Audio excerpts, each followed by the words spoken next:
L'idée déjà, c'est avant de lui demander quoi que ce soit, c'est de voir si elle veut bien être attentive à moi, là, par exemple. Voilà, super.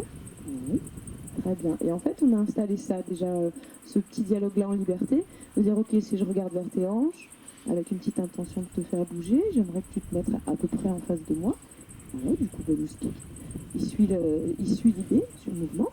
On va essayer de les faire suivre un peu. Donc là, c'est l'idée de créer un peu l'intérêt, créer la connexion, qui se demande un petit peu qu'est-ce qu'il y a à faire avec moi. Dans l'idée, avec les bébés, donc il y a cette histoire de créer la confiance. Donc créer la confiance, ben, celle-là, ça passait par du travail en liberté, du travail. C'est pas du travail, c'est du dialogue en liberté. C'est dire est-ce que je peux t'approcher simplement, voilà, repartir, pas forcément d'ailleurs rester concentré sur toi. Ça, c'est le concept d'approche-retrait qu'on utilise beaucoup en désensibilisation. Bon, c'est justement pour la mettre en confiance et éviter d'avoir un comportement qui pourrait être assimilé à un comportement de prédation. Bon, oui. Et là, elle est un petit peu plus sur le qui-vive que d'habitude, simplement parce que l'environnement est un petit peu différent de d'habitude. Donc Loustic, il a une tendance, lui, à être envahissant. Vous voyez, je vais assez rapidement mettre une gêne, en fait. Pour l'empêcher de venir ici, ben, je vais essayer de le gêner. C'est-à-dire que s'il vient trop près, voilà, ici, ça va pas être confortable.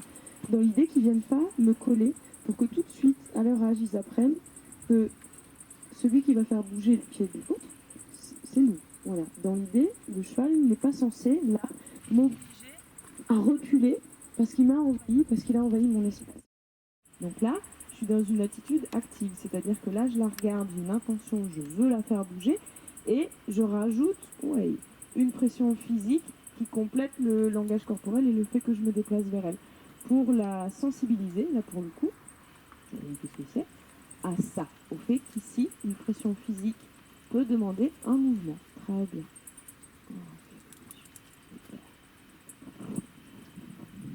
Et tout ce qu'on fait d'un côté, on va essayer de le faire vraiment autant de fois de l'autre, que le cheval soit... En tout cas, l'idée c'est que le cheval, au résultat, peu importe le nombre de fois qu'on le fait, mais c'est qu'il soit aussi à l'aise dans un œil que dans un autre. Donc là, on est dans l'œil droit.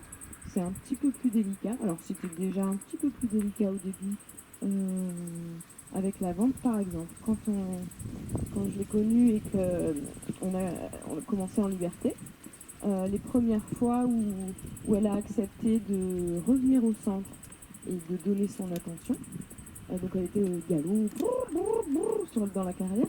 La première fois où elle est revenue, c'était à main gauche. C'était dans l'œil gauche et à main gauche. Donc elle tournait dans ce sens-là. Elle me regardait dans son œil gauche et elle revenait systématiquement vers moi dans l'œil gauche. Et quand elle est tournée à main droite, eh ben, elle n'arrivait pas à revenir vers moi. Elle était obligée de refaire un zigzag. Elle se faisait un petit demi-volte et je reviens dans l'œil gauche.